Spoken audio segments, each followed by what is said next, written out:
Bueno, buenas tardes a todos mis hermanos. Dios les bendiga. Iniciamos el tiempo de la palabra, amén. Iniciamos el tiempo de la palabra del Señor, amén. Vamos a esperar que los hermanos se vayan conectando.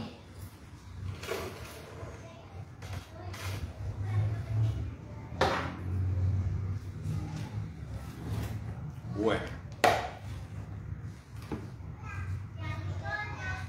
vemos los hermanos ya conectándose a la transmisión. Tenemos a la hermana María Paula, el hermano Mario, la tía Clemencia, la abuela Nancy, la tía María Eugenia, Angelita, sus niños.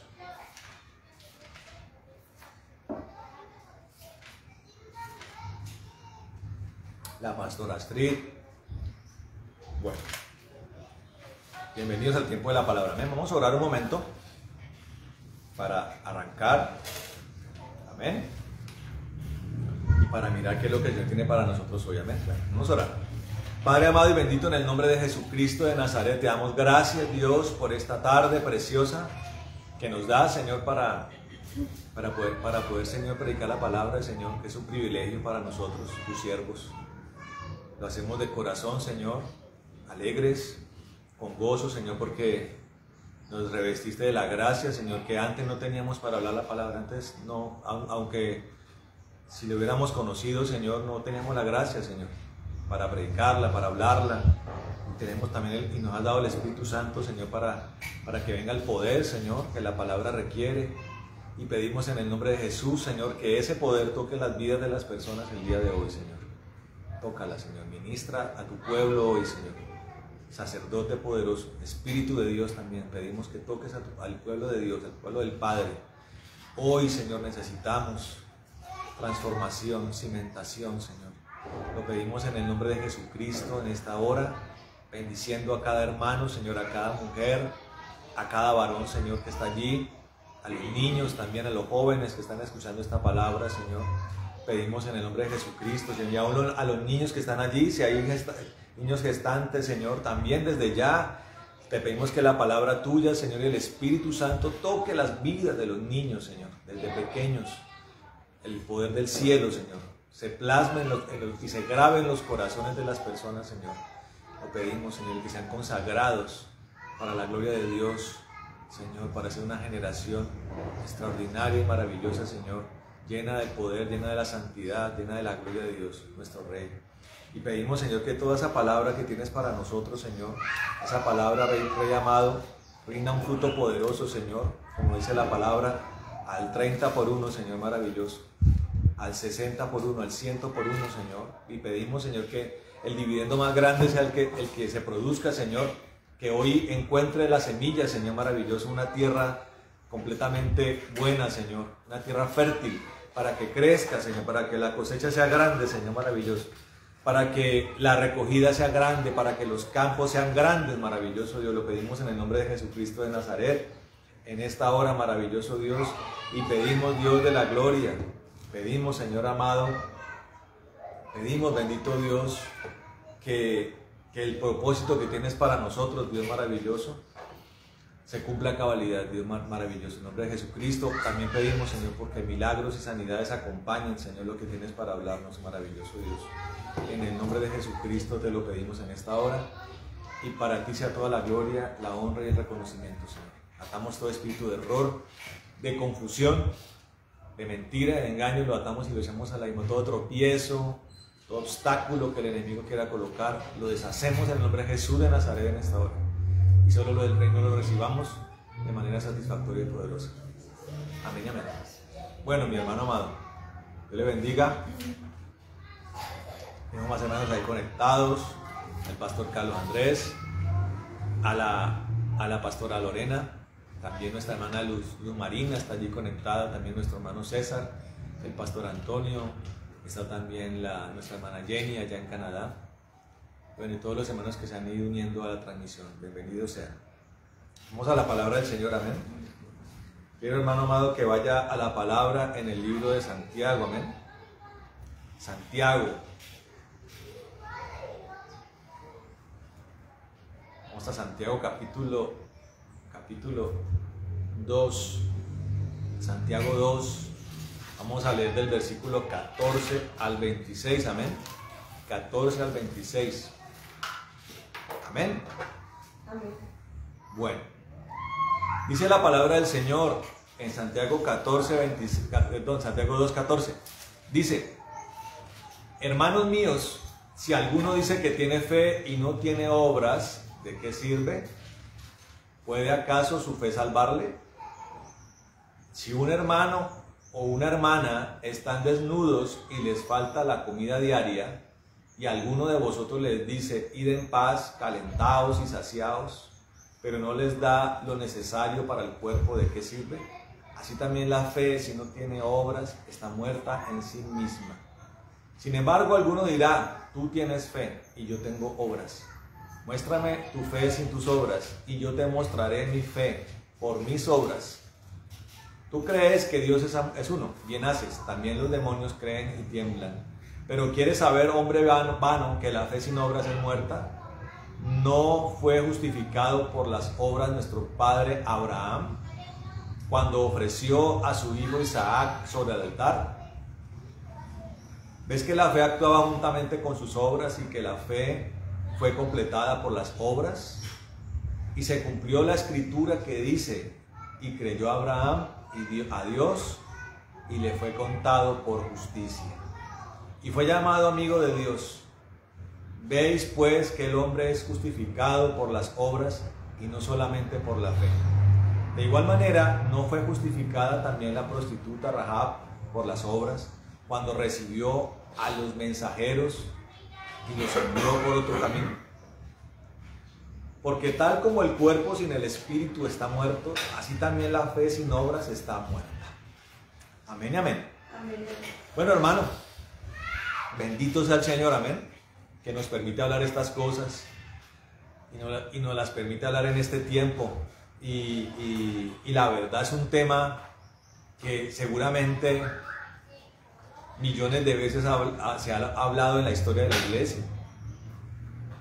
Y es un tema bien agudo, un tema bien filoso, porque incluso históricamente la disputa entre si la salvación es por fe o por obras ha ocurrido muchas veces, a tal punto que doctrinantes, corrientes doctrinales, perfiles religiosos han surgido a través de la confrontación de este debate, que no debería hacerlo, amén, y que el apóstol Santiago lo aborda precisamente porque eso era un tema complejo, era un tema neurálgico en tiempos del apóstol Santiago, y quedó en la palabra del Señor, hermano, porque hoy en día sigue siendo, especialmente para los testarudos y obstinados,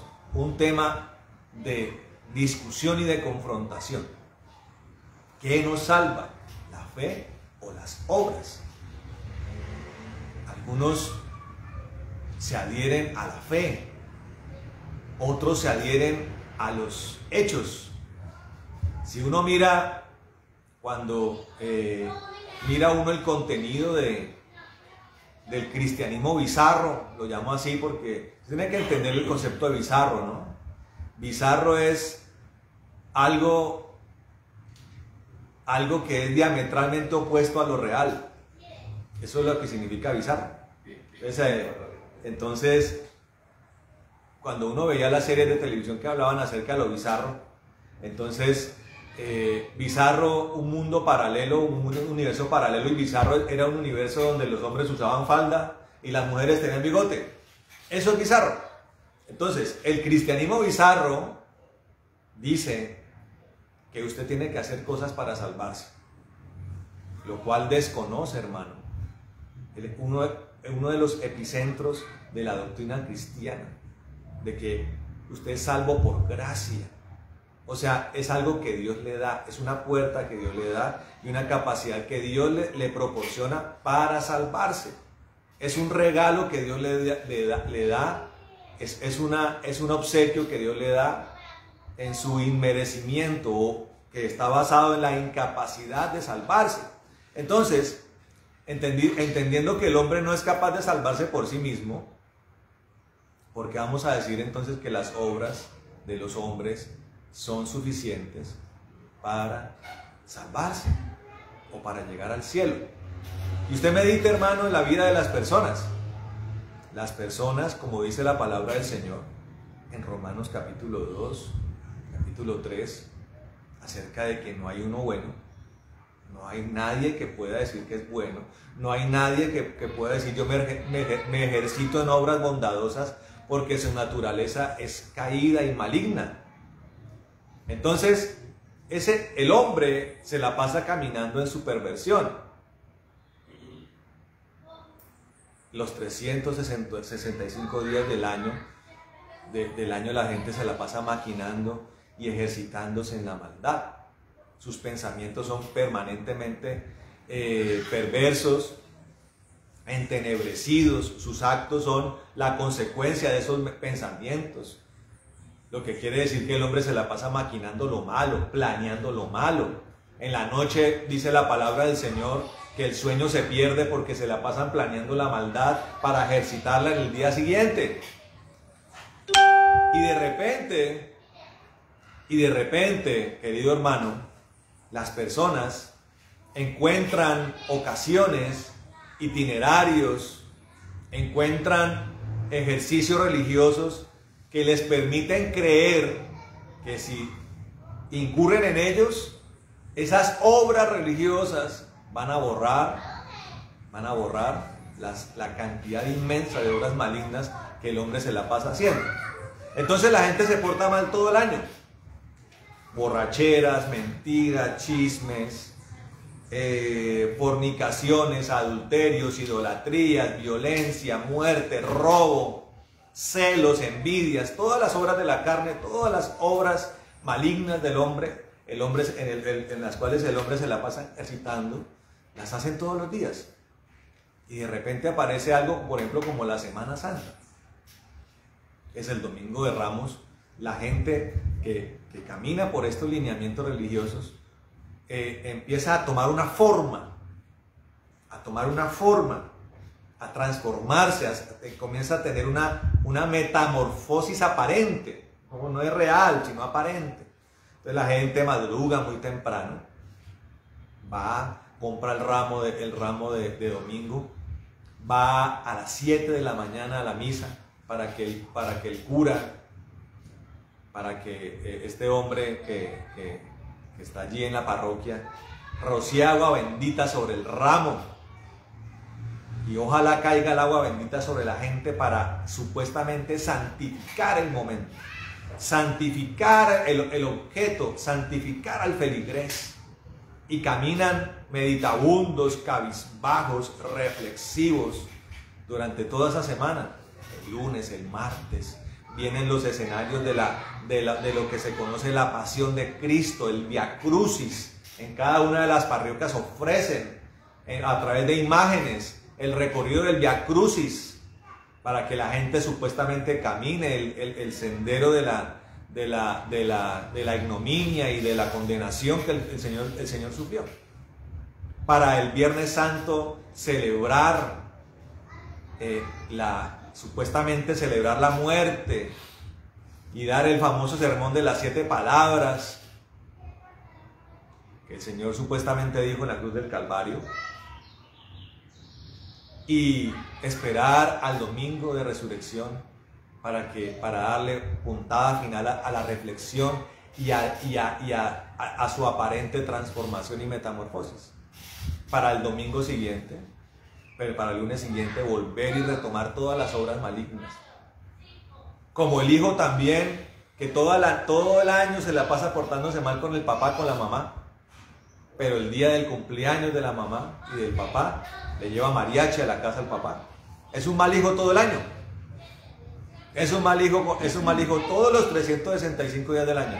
Pero el día del cumpleaños lleva mariachi, lleva lechona, abraza al viejo, abraza a la vieja. Pero realmente es un hijo malvado, un hijo contumaz, que se le ha pasado deshonrando a sus papás en cada momento. Ese es el ser humano. Pero eso lo hace el ser humano a través del auspicio de la religión, de una religión que dice que usted se va a salvar a través de sus obras.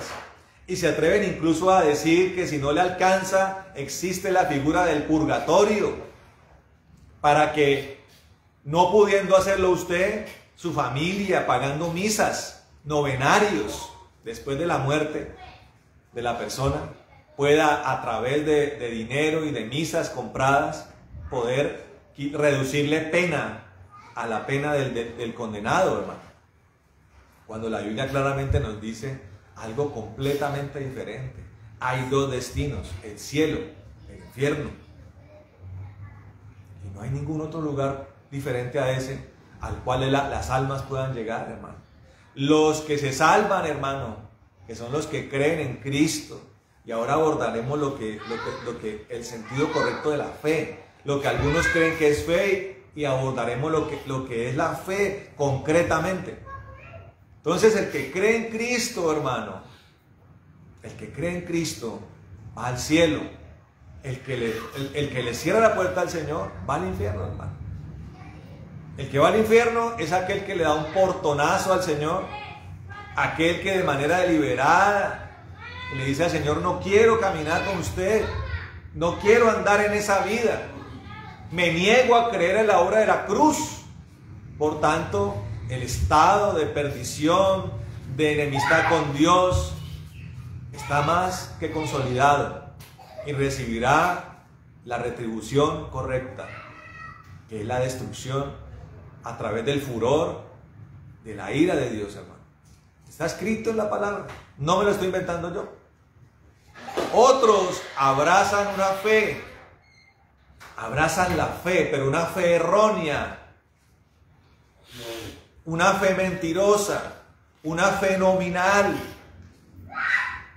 Lo que está diciendo el apóstol Santiago es: la fe es creer en el Señor, pero eso tiene que estar respaldado por unas obras consecuentes.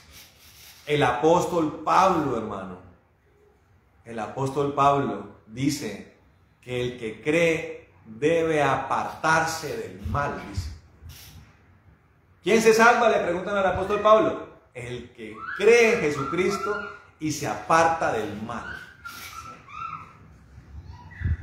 Que es la obra, es como todas las obras que respaldan la fe están compiladas, están allí concentradas en apartarse del mal. Pero ¿cuál es la fe, hermano, del que tiene una fe mentirosa? Es la fe del que dice que cree en Jesucristo. Pero cuando usted va y mira sus actos, hermano, no son concordantes con la fe. Es la persona que se la pasa diciendo que ama al Señor, pero sus actos dicen que no lo aman, hermano. Es la persona que dice que camina con Cristo, pero cuando usted va y mira, tiene un camino solitario, o ni siquiera solitario. Cuando usted va y mira, no está caminando con Cristo, está caminando con los demonios, con los espíritus malignos que pululan sobre la faz de la tierra, hermano. Usted tiene que entender, hermano, que sobre la tierra hay millones de demonios, destituidos todos ellos de la gloria de Dios, después de que hace mucho tiempo se rebelaron contra Dios. Y hoy caminan por la tierra con un solo objetivo: engañar a los hombres. El engaño, hermano, es el arma por excelencia del demonio, del diablo. Y sus secuaces trabajan en esa misma función, haciendo tropezar al creyente, haciéndolo caer, engañándolo, haciéndoles creer incluso, hermano, que están con Dios, pero realmente no están con Él. El Señor dice en su palabra que el que quiere construir algo sin Él, en vano construye. El Señor dice en su palabra, hermano, que fuera de Él nada podéis hacer. Amén. Nada podéis hacer.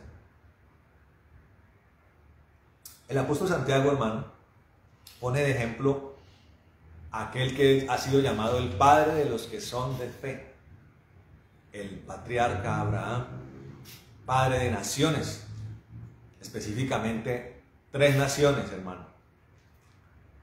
La nación del pueblo de Israel, la nación terrenal de Israel, que es padre de esa nación por su consanguinidad. La sangre de Abraham, los genes de Abraham se transmitieron por generaciones para que hoy en día haya una nación llamada Israel, descendiente, consanguínea y genéticamente de Abraham. También es padre de la nación de los ismaelitas, los que hoy son árabes, el pueblo árabe, que de manera errónea, equivocada y errática, abrazaron en el siglo VII una religión terrible, hermano, que hace perder hoy a millones, a cientos de millones de personas, que se llama el Islam, abrazaron la religión de Mahoma, equivocadamente. Y también es padre de aquellos que somos de fe, hermano. Es padre de aquellos que somos de Cristo. Y la paternidad, hermano, es algo que trasciende las generaciones para que los sucesores, para que los descendientes se parezcan a aquel que ha sido punta de lanza de una nación, hermano. Entonces, cuando nosotros analizamos que somos descendientes por la fe del patriarca Abraham, tenemos que comprender, querido hermano, que nuestra vida debe parecerse a la vida de Abraham, especialmente en el concepto principal, evidentemente las características históricas de ese tiempo no se parecen a las de hoy. Hoy estamos en un tiempo posmoderno, hermano, contemporáneo, estamos en la edad contemporánea, estamos experimentando la 5ª revolución industrial. Ya pasamos la 4ª, ahora estamos en la 5ª. Todo, la infraestructura, las economías, las naciones han evolucionado en muchos aspectos. Pero el concepto principal, hermano, es el mismo. Entonces, el apóstol Santiago dice, las obras de Abraham fueron coherentes y fueron concordantes con su fe. Habla de las obras de Abraham. Y dice la palabra del Señor que fueron las obras concordantes con la fe las que consolidaron su salvación, las que lo justificaron, dice la palabra. Entonces, cuando usted mira la palabra del Señor y ve la experiencia que vivió Abraham, usted va a deducir, hermano, que Abraham tuvo un encuentro con Dios. Y si lo analiza más a fondo, vas a darse cuenta que ese encuentro con Dios tuvo como epicentro un encuentro con el que hoy llamamos el Mesías, con el que hoy llamamos el resucitado, con el que hoy llamamos el que padeció en la cruz del Calvario, con el que hoy llamamos Jesús, pero en ese tiempo no se llamaba Jesús. En ese tiempo era conocido, conforme a la palabra, como el ángel del Señor. Cuando Moisés sube al monte en Éxodo 33, usted estudia la palabra, hermano, y se da cuenta que con el que habla Moisés es con el Padre. Y el Padre, cuando el Padre le dice que Jehová te acompañará, le está diciendo el ángel de Jehová, o sea, mi ángel es el que va a ir contigo. Ese ángel fue con el que se encontró Abraham, fue con el que habló Abraham. Él creyó en el plan que ese ángel tenía. La palabra nos enseña, hermano, en Hebreos capítulo 11, que a Abraham le fue mostrado un plan donde el destino final venía siendo una ciudad construida, elaborada especialmente por Dios. a Abraham le fue mostrado el resultado final de todo el plan de Dios. Entonces, Abraham creyó en ese Dios. Le dijo a ese Dios: yo creo en tu plan me parece mejor que cualquier cosa sobre la tierra. Y también Abraham comenzó a dirigir su vida al cumplimiento de ese plan, o al cumplimiento de la parte del plan que le correspondía a Abraham. Una de las cosas, hermano, que usted tiene que entender el día de hoy es que si usted es sucesor de los que son de fe, Dios tiene una parte de su plan depositado en su vida. No es simplemente decir: yo creo que hay un Dios que hace todas las cosas buenas, que ofreció a su Hijo, yo creo en eso, me aferro a eso y ya. No. Cuando usted cree en Dios y cree que Jesucristo murió en la cruz y fue ofrecido por el Padre y resucitó entre los muertos, lo que Dios quiere que usted haga es que coloque su vida en un camino, coloque su vida en una disposición para Dios, hermano. Lo que Dios quiere, hermano, es que usted ajuste su vida para andar en el sendero y en la verdad de Dios. Que Dios comience a operar en su vida de manera inmediata y que la obra de Dios se cumpla a cabalidad en su vida. Usted tiene que ceñir su vida a Dios. Usted tiene que encarrilar su vida en Dios. Por eso el apóstol Pablo dice: el que cree, apártese del mal. ¿Qué es encarrilar la vida en Dios? Que es la obra por excelencia que respalda la fe. Encarrilar la vida en Dios es apartarse del mal.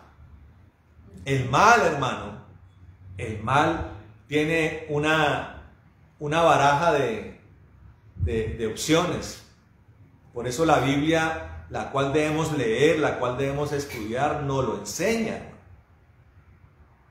Tenemos una lista muy importante de pecados, hermano, en Gálatas capítulo 5, versículo 19. Y tenemos otra serie de listas negras donde el Señor habla acerca de los que no llegarán al reino de los cielos. Entonces, apartarse del mal es lograr identificar a través de la palabra y de la revelación del Espíritu Santo cuáles son mis obras carnales y pecaminosas, y entendiendo cada una de ellas tengo que ceñir mi vida, ajustar mi vida a Dios, apartándome de ellas. O sea, el apartarse de ellas es la forma en la que yo empiezo a actuar conforme a la fe. Yo comienzo a negarme al mal. Hay una corriente doctrinal equivocada, hermano, que hace pensar que la persona malvada puede seguir practicando su maldad, y como la obra de Dios es milagrosa, entonces Dios un día, haciendo usted las fechorías, es el que le va a quitar el deseo mientras las hace de que las siga haciendo. No, Dios hace eso, Dios quita el deseo acerca de las obras de la carne y del pecado, pero siempre y cuando usted tome la decisión de abandonarlo. Ahora, yo quiero que usted entienda algo, hermano. El poder de Dios se mueve en dos dimensiones respecto a esto. Quiero que lo entienda. Cuando usted estudia lo que significa la palabra espíritu, uno de sus significados es que el espíritu es inspiración. Entonces, cuando el espíritu viene a la vida, a través de la palabra, a través de su manifestación, inspira al pecador a que deje el mal. O sea, es como el espíritu es un aliento que comienza a hablarnos, a ministrarnos y a decirnos: Deja el mal. El Espíritu Santo es como un predicador, ¿usted sabía? Comienza a hablar a su corazón. Deja el mal, deja a ese hombre, deja la mentira, deja el robo. Él comienza a inspirar, a animar. Él comienza a motivar para que dejemos el mal. Pero somos nosotros, hermanos, los que tomamos la decisión de dejarlo. Cuando yo tuve la experiencia con Dios, yo sentía eso de parte de Dios. Dios hablándome y diciéndome, deja el mal, déjalo, camina conmigo, abandona esto, abandona lo otro, comienza a andar conmigo, ven para acá. Y yo comencé a tomar las decisiones pertinentes al respecto. Ya después, cuando vino una inundación del Espíritu de Dios en mi vida, Dios fue quitando el deseo respecto a ese pecado o respecto a esa maldad. Yo tomo la decisión inspirado por Dios y Dios después, hermano, quita el deseo. Estos actos, hermano, estos actos decisivos en la vida de uno, determinados, el primero abandonando la maldad y el segundo creyendo y pidiendo, clamando a Dios por una llenura del Espíritu, son actos que respaldan la fe, hermano. Y son obras, hermano, que confirman lo que yo inicialmente he creído. Son obras que por estar ensambladas a la fe, son obras que me justifican. Son obras que corroboran lo que yo creí inicialmente. Y yo quiero que usted medite en esto, hermano amado, acerca de cómo Dios obra. Y a través de eso usted va a poder identificar si su vida está bien encarrilada o su vida no está ni siquiera encarrilada. Cuando Dios aparece en la vida, hermano, nos lleva a una dimensión diametralmente opuesta, absolutamente diferente a la que llevábamos antes.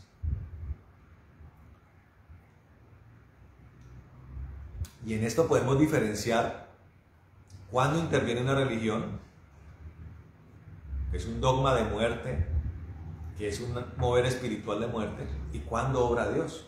Una religión es algo que tiene toda una serie de ítems, de estructuras, de definiciones, de características, y la gente las toma. El referente de religión aquí en Colombia lo tenemos a través de la Iglesia Católica. Entonces la Iglesia Católica tiene su estructura eclesial, tiene cardenales, obispos, sacerdotes, tiene seminaristas, ayudantes, monaguillos, monjas, monjes, todos trabajando en función de eso. Tiene sus feligreses, que son el grueso de la comunidad, tiene sus instalaciones. Entonces usted va a mirar en todo lugar hay una parroquia, hay un sacerdote, hay toda una estructura en la cual también se generan ingresos, se mueven dineros, recursos para hacer una obra religiosa y curiosamente acompañada también de una obra social, que es algo que acompaña, porque si un dogma cree que las obras salvan, entonces la obra social va a ser fundamental. Se trabaja con los indigentes, con las prostitutas, con las personas hambrientas, se crean instituciones educativas. La Iglesia Católica tiene todo eso. Entonces usted puede hacer un análisis exhaustivo de cómo funciona.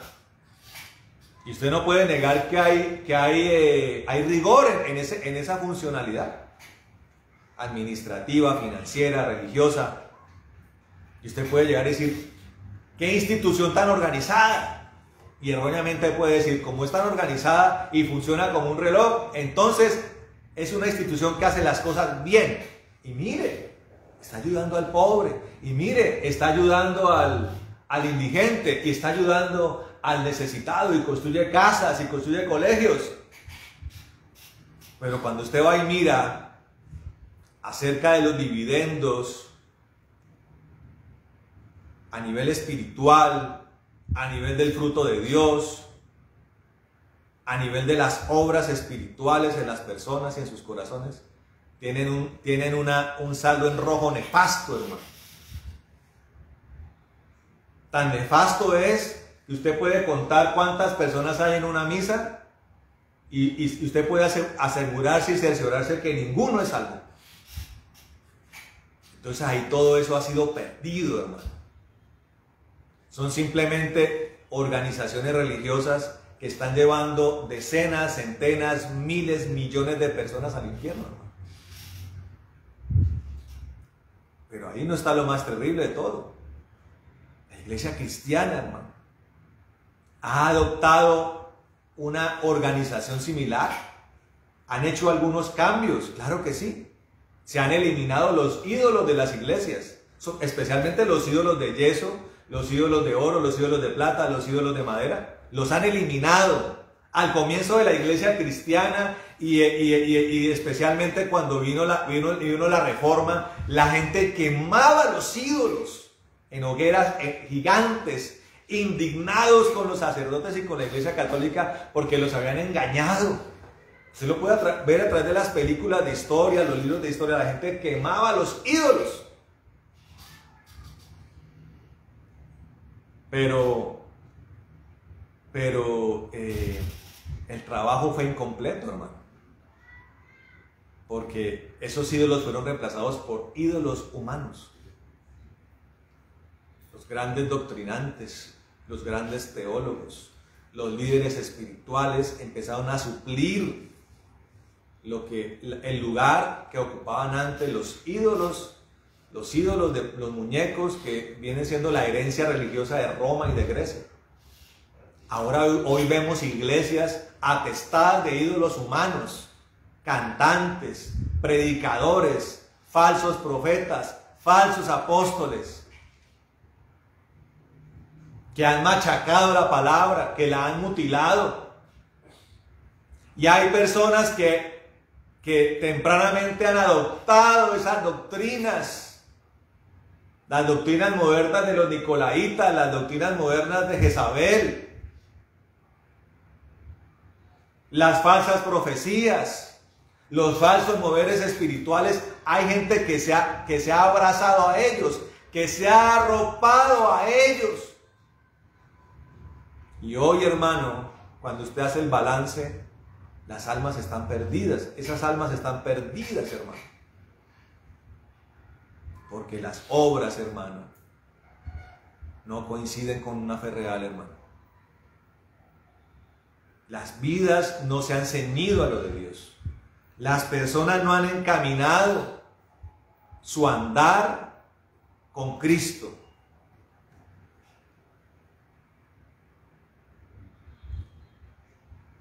Y hermano, eso no corresponde a una verdadera fe. No puede ser, hermano, que alguien diga que yo camino con Cristo cuando camina en unión libre, hermano. Esa obra niega la fe verdadera. No puede ser que alguien diga que camina con Cristo cuando su vida es una vida de mentira. No puede ser que una persona diga que camina con Cristo cuando todavía anda en la perversión sexual.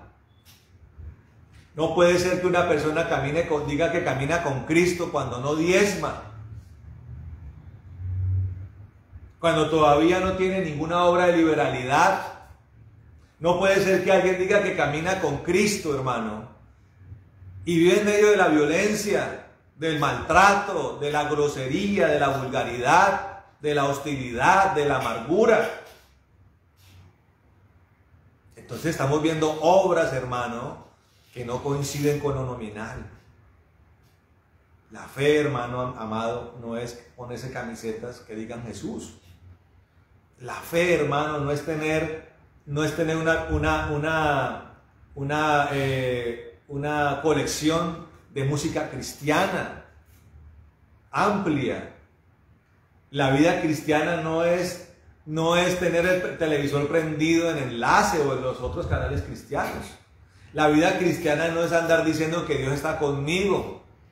La mano de Dios está conmigo. La palabra dice, hermano, que el fruto se conoce por el árbol se conoce por el fruto. Dice el Señor, no os engañéis, el árbol se conoce por el fruto. Las obras, hermano, el fruto es el que me habla acerca de la fe que yo tengo. Cuando Abraham creyó en el Señor, Dios le muestra el plan en general y también le habla acerca de lo que él tiene que hacer. Abraham comprendió, hermano, que para darle rienda suelta a esa fe, él tenía que hacer un movimiento de peregrinaje, hermano, largo. Tenía que hacer un desplazamiento largo. El Señor le dijo, ¿crees en mí? Tienes que salir de tu tierra y de tu parentela. ¿Dónde vivía Abraham? En Ur de los Caldeos. Ese movimiento que tenía que hacer como parte del plan de Dios era un movimiento de más o menos 1200, 1300 kilómetros desde Ur de los Caldeos hasta la tierra de Canaán, hasta los valles de Canaán, hasta los valles que colindaban con las ciudades de Sodoma y Gomorra, que existían en ese momento, que después fueron destruidas por la furia de Dios. Eso hizo Abraham. Ahora, ¿los peligros existen? Claro que sí, hermano. De hecho, el primer error de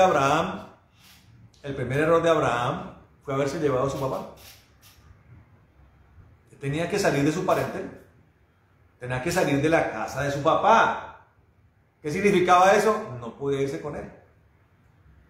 Tenía que salir con Sara y llevar sus bienes. Y el papá después muere en un camino intermedio. Y Dios, en medio de cada situación que vivía Abraham, el socorro de Dios vino. Le dio sabiduría para apartarse del Lot. Le dio determinación para no apreciar la vida de Sodoma y de Gomorra. Y Abraham tuvo que aprender con dolor los errores que cometió. Pero Abraham siempre fue un hombre determinado, hermano. A pesar de los errores que en algún momento cometió, él siempre redirigió su camino hacia el objetivo que Dios le había trazado, hermano. Dios le dio a su hijo, él creyó que Dios le iba a dar a su hijo, se lo dio Isaac. Le transmitió su conocimiento a Isaac. Después vino Jacob y surgió una nación, hermano.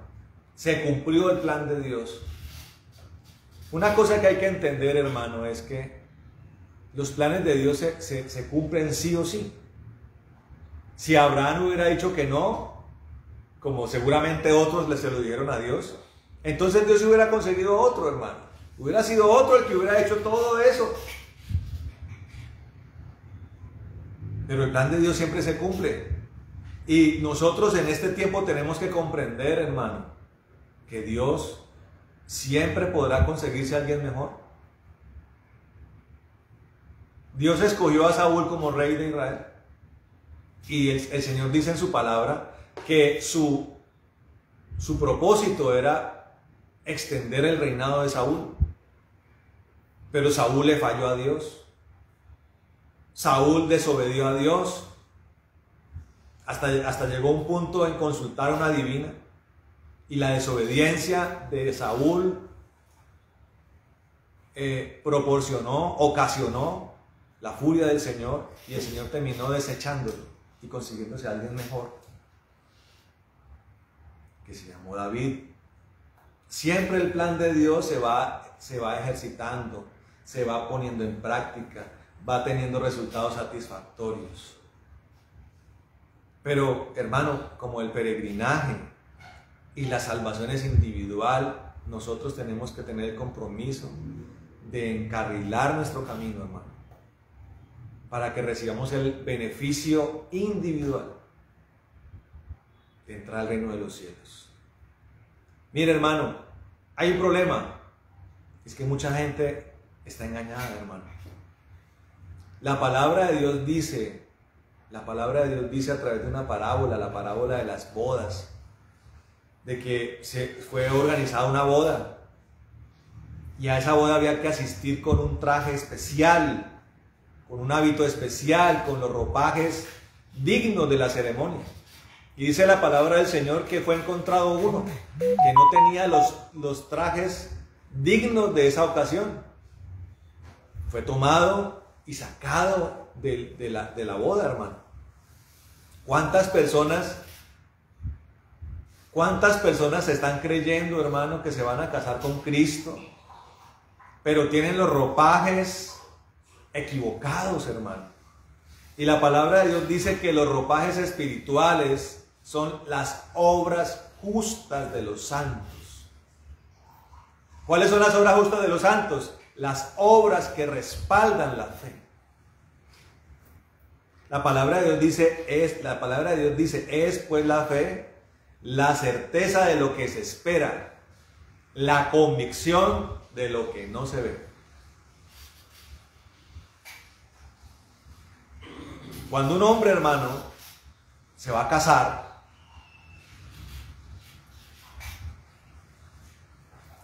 hermano, un hombre debe tener el deseo de casarse y debe de estar plantado en la condición digna para casarse, en la condición exacta, pertinente para el matrimonio. Entonces el hombre está allí esperando a la esposa porque esa es la costumbre, el esposo llega primero, espera que la amada venga y está allí parado, está allí vestido de manera correcta. Él sabe que ese día tiene que ser el hombre mejor vestido, tiene que ponerse el mejor traje de toda su vida, los mejores zapatos, el mejor perfume. Pero hermano, eso tiene que ir acompañado de otras cosas. La noche de bodas tiene que ser en un lugar especial, hermano. El matrimonio necesita de una serie de cosas que ya ese hombre debió haber desarrollado para el momento. Hermano, un matrimonio necesita desarrollar el área psicológica. Un matrimonio necesita desarrollar el área financiera, crear un colchón financiero. Un matrimonio debe estar en un grado de madurez espiritual. Cuando hablamos de alguien que se casa, debe ser un proveedor, un sacerdote, una persona con madurez mental, una persona con el amor de Cristo, hermano. Cualquiera de esos ítems que falten va a hacer que ese matrimonio fracase. Usted no puede llevar a su esposa a vivir en una posilga, hermano. No, pastor, lo más importante es el amor. Pues hermano, si todavía no había casa, si lo que había era un cambuche, no está preparado para casarse. El gran problema del ser humano es el afán. Es que yo la amo, pastor. No importa. Si nos toca vivir debajo del puente de la Boyacá con 26. Hermano, ¿quién quiere casarse así? ¿Quién quiere casarse cuando todavía es inmaduro mentalmente? ¿Quién quiere casarse cuando todavía no tiene la capacidad de sostener una casa? El ser humano tiene que ir dando pasos de preparación para estar en la condición correcta en los momentos cruciales de la vida. Para eso se requiere paciencia, para eso se requiere determinación, para eso se requiere dar pasos certeros. La certeza de lo que se espera son las cosas que yo correctamente voy haciendo de la mano de Dios para dirigir el barco hacia el objetivo principal o el objetivo a alcanzar en la manera correcta, hermano. Y cuando hablamos de barco, por ejemplo, un barco tiene toda una preparación, o tiene que ser diseñado, tiene que ser construido, tienen que participar los ingenieros, los diseñadores, los constructores, tiene que ser probado para que aguante la navegación en el mar. para tener la capacidad de ser abordado por pasajeros, de ser manejado por una tripulación, tener la capacidad de pasar los mares, muchas veces embravecidos, para llegar de un destino a otro. Mire, hermano, nuestro caminar con Dios es un peregrinaje, pero ese peregrinaje tiene que ser satisfactorio, hermano. Y para que un peregrinaje sea satisfactorio, tiene que estar lleno de decisiones correctas. Y las decisiones correctas solamente se pueden dar de la mano de Dios, por el consejo de Dios, por el caminar con Dios. O sea que nuestro peregrinaje, que es donde vamos a desarrollar nuestros actos aprobados, nuestros actos coherentes con nuestra fe, requieren de primera mano que tomemos la mano de Dios. Y cada detalle sea nuestro Dios el que diga, ahí, por ahí es, hijo, esa es la mujer. Prepárate para ella. Termina tus estudios, capacítate, vuélvete un proveedor, un hombre de esfuerzo, te di capacidad intelectual, te di capacidad física, conviértete en un proveedor, llénate de amor, porque vas a tener que tratarla como el vaso más frágil, dice la palabra. Vas a tener que amarla como yo amé la iglesia. Y a la mujer también le va diciendo, porque la mujer también tiene que caminar con Dios. Y tú vas a sujetarte a tu marido en todo, dice la palabra. Cuando una mujer aprende esto y un marido aprende a amarla como Cristo ama a la iglesia, cuando se unen, el resultado es satisfactorio, hermano. Y lo digo porque yo lo vivo, hermano. Yo lo vivo. En mi propio matrimonio. Lo vivo. Puedo decir, hermano, que la mayoría de puntos para cuando me fui a casar, los alcancé. Y los que tuve que aprender, los que he tenido que aprender durante el matrimonio, porque hay cosas que usted tiene que llegar a un estado al matrimonio, pero el matrimonio mismo se convierte en un escenario donde tiene que usted seguir dando pasos certeros, fortaleciéndolo, haciéndolo que florezca, haciéndolo que fructifique. Entienda esto, hermano. Cada cosa que Dios le da a usted, usted tiene la obligación de producirle fruto. ¿Quién dice amén? Amén. Cuando Dios le da talentos a usted, hermano, cuando Dios le da a usted dones, cuando Dios le da a usted cosas, usted tiene que saberlas administrar, hermano. Y una buena administración es hacer que produzca fruto. Hermano, con este tema podemos hacer toda una vigilia, pero sé que el tiempo se nos ha agotado ya. Pero quiero que entienda, hermano, que usted no puede seguir viviendo una fe nominal, no puede seguir haciendo parte de una vida improvisada, de una vida tropezante, de una vida errática, de un caminar que no se parece al de Cristo. Usted tiene que empezar a andar con el Señor y asegurarse de que cada paso es conforme al de Él. Cada vez que usted haga eso, usted lo que está haciendo es demostrar que su fe es verdadera. Y que su fe es verdadera porque hay obras que la respaldan. Y esas obras sí son justificadoras, hermanos. Y esas obras me dicen que voy por el camino correcto, que no he abrazado la muerte de una religión, sino que he abrazado la vida de Cristo. Amén. Vamos a orar, hermano. Vamos a orar y ojalá la buena decisión que tomemos a partir de este momento sea tomar esta enseñanza. Lo digo por mí mismo. Tomarla y darle el valor que esa predicación tiene. Amén. Amén. Y producirle fruto. Y poner en mi corazón la decisión y determinación de que mis actos A partir de ahora, ojalá todos sean coherentes con lo que yo creo. Amén. Vamos a orar. Bueno, amado Padre, en el nombre de Jesús, te damos gracias por este momento, Señor. Yo bendigo a todo este pueblo que hoy se ha reunido en torno a tu palabra, Señor. Yo pido en el nombre de Jesús, como lo hemos dicho ahora, que esta palabra rinda un fruto abundante y rebosante, Señor, para la gloria y honra tuya, Señor.